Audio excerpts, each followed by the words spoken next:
দিয়াকে কেমন দেখলে? ভালো। শুধু ভালো?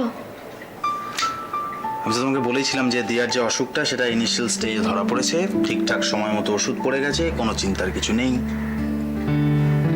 ও, চাটা কিছু খাবে? তুমি এমন করে বলছো, আর আমি না বললে তোমার ভালো হয়। দিচ্ছি। কোথাও যেতে হবে না, আমি দিচ্ছি। এখানে বসো, আমার পাশে বসো।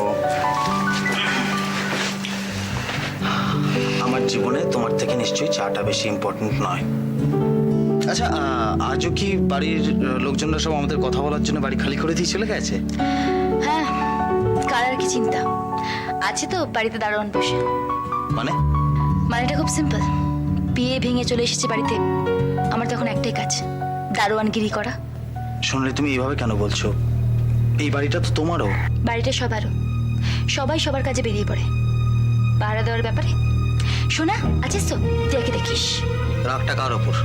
মনে হচ্ছে লতা বৌদির ওপর। অভিষেক, দেখো, তুমি ভাবো যে যার বাচ্চা এত অসুস্থ সে দিনরাত ফেলে দিয়ে বাচ্চাকে ঘুরে বেড়াচ্ছে, এটা কি ঠিক? কোথায় গেছে লতা বৌদি? ওই যে জুটেছে এক ক্যাসেট কোম্পানি।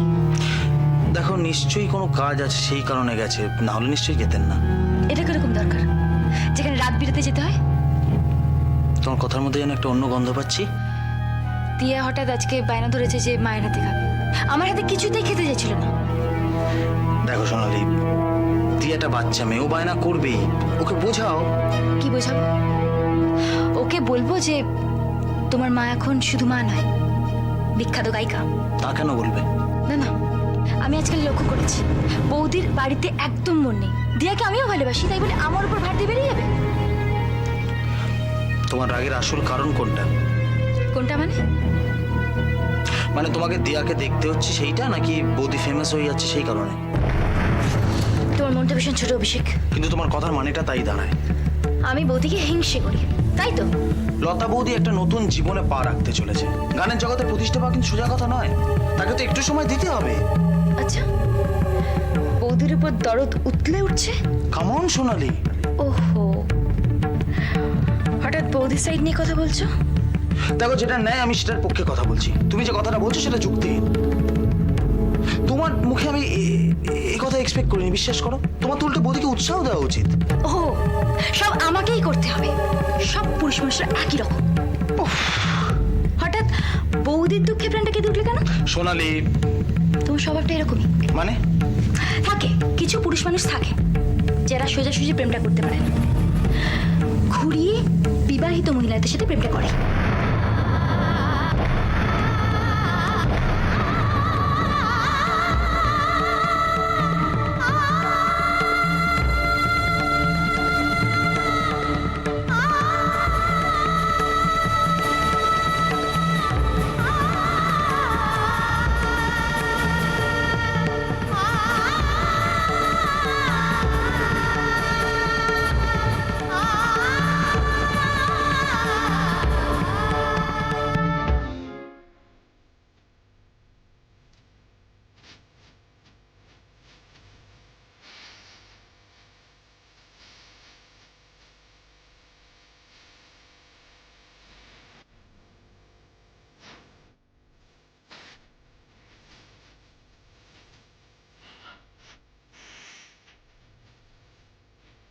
কি রে খোকা, এত মনোযোগ দিয়ে কার গান শুনছিস? লতা গুরু তার রবীন্দ্রসঙ্গীত। সত্যি মেয়েটার যে এত গুণ ছিল আগে জানতামই না। কি হলো, কি দেখছিস? এমন ভাবে বলছো যেন লতা গুরু তোমার পাশের বাড়িতে থাকে। পাশের বাড়িতে না হলেও ওকে আমি সত্যি চিনি। এই তো বাঙালি জেগেছে, ঠিক একটা আত্মীয়তা খুঁজে বার করেছে। আরে বলছি না, লতাকে আমি সত্যি চিনি। ওই যে নীনার বন্ধু, ওই তো লতা পুরো। নীনার বন্ধু লতা? মানে মানে যার মেয়ের ক্যান্সার? হ্যাঁ। মাই গড, সত্যি পৃথিবীটা কত ছোট্ট। নীনাই আমাকে বলেছিল লতার কথা। ওই যে ফুকাইতে স্কুলে দিয়াকে নিয়ে একটা চ্যারিটি প্রোগ্রাম হলো না? হ্যাঁ, যেদিন আমাদের হাসপাতালটা ভাঙচুর হয়েছিল, হ্যাঁ ওই দিনই ওই লতার গান সেদিন প্রোগ্রাম শুনে ক্যাসেট কোম্পানির মালিক ক্যাসেট করার অফার দিয়েছিল লতাকে। না এই কথাটা মানতেই হবে, মেয়েটার মধ্যে সত্যি প্রচুর সম্ভাবনা আছে। হ্যাঁ সে তো বুঝতেই পারছি, ঘর প্রায় অন্ধকার করে তুই রবীন্দ্রসঙ্গীত শুনছিস, এ ক্যাসেট ঠিক না হয়ে যায় না। হিট হবে কি বাবা, হিট হয়ে গেছে। ডক্টর বাগচি আমাকে বললেন এই ক্যাসেটটার কথা। আচ্ছা আচ্ছা অনেক হয়েছে, এবার চল খেতে হবে তো নাকি? অনেকদিন বাদে নাকি এবার বাগে পেয়েছি। বাঘে পেয়েছিস মানে? আমি বলবো তোমার বন্ধু এত ভালো গান গায় আর তুমি আমাকে সেটা জানাও, মানে ইউ আর জেলাস। বাস হয়ে গেল, আজ সারা রাত জেগেই কাটাতে হবে মনে হচ্ছে। ওটা একদিন আলাদা করিয়ে দিও তো। ঠিক আছে, আমি লতাকে ফোন করে একদিন বাড়িতে ডেকে নেব, বলবো তোমাকে আমার ছেলের খুব ভালো লেগেছে। Objection objection objection. ভালো লেগেছে মানে কি বলো, তোমার গানকে খুব ভালো লেগেছে। ওই হলো। ওই হলো, অবশ্য খুব ভালো লেগেছে বললে ট্র্যাডিশনটা মেনটেন হবে। মানে? মানে মানে হচ্ছে শাশুড়ি বউয়ের খটাখটি, সেটা তো আর এ বাড়িতে হয় না। মনে হয় এ বাড়িতে আমি ঘর জামাই। সত্যি খোকা তুই না, চল খাবি চল, আমি নিনাকে ডাকছি। ডাকো।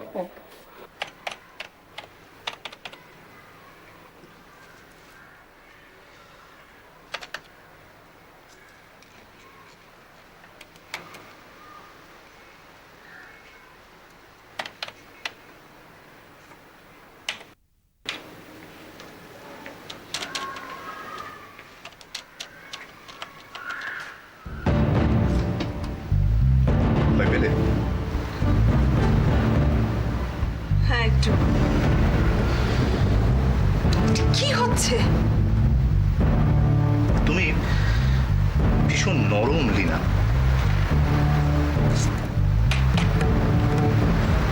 রনি প্লিজ। যে সাপের বিষ নেই না তার অত তেজ ভালো নয়।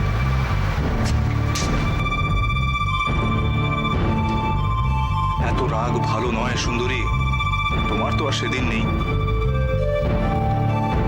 মানে? মানে মিস্টার পটেল তার সুন্দরী অ্যাসিস্ট্যান্টকে এভাবে বকাবকি করছেন কেন? তা আমি কি জানি? কে জানবে? এই তো দেখলাম মিস্টার কৃষ্ণকান্ত পটেল মিস লীনাকে চোখে হারান। হঠাৎ হঠাৎ কি হলো বলুন তো?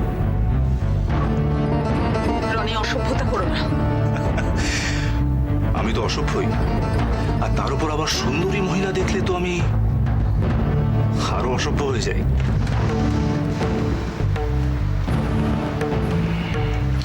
বলো না। কি বলবো? এই যে মিস্টার পটেল তোমার উপর এত রেগে আছেন কেন? তা আমি কেমন করে জানবো? মিস্টার পটেল কিন্তু ভীষণ রেগে আছেন। তা ওনাকে জিজ্ঞেস করো না। ব্যাপারটা যখন তোমার সঙ্গে জড়িত তখন তোমাকে জিজ্ঞেস করাটাই বেটার। আমি তো তোমাকে বলেছিলাম যে আমি ওনার ফোন ধরছিলাম না, সেই কারণে। ফোন ধরছিল না কেন? এমনি ভালো লাগেনি তাই। ওই বুড়োটাকে আর কতদিন ভালো লাগবে? এখন বুঝতে পারছি মিস্টার পটেলের রাগের কারণটা। কি বুঝেছো? বুঝেছি তোমার এই বুড়টাকে একদম ভালো লাগে না। তুমি আমাকে চাও তাই না? এটা অফিস। আমার অফিস। কি হচ্ছে কি এটা? তোমার বন্ধুত্ব চাই, তাও না? জোর করে বন্ধুত্ব হয় না। তাহলে জোর করে কি হওয়া যায়? তুমি পটেলকে চাও না, আমাকেও চাও না, অত নখরা ভালো নয়।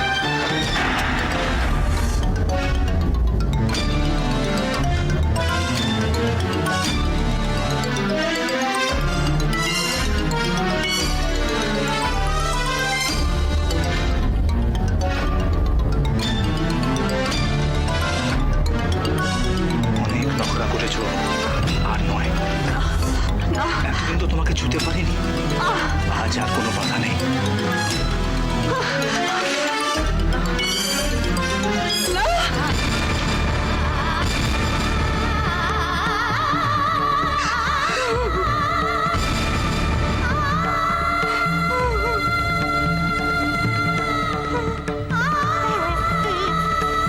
তেজ তোমার না?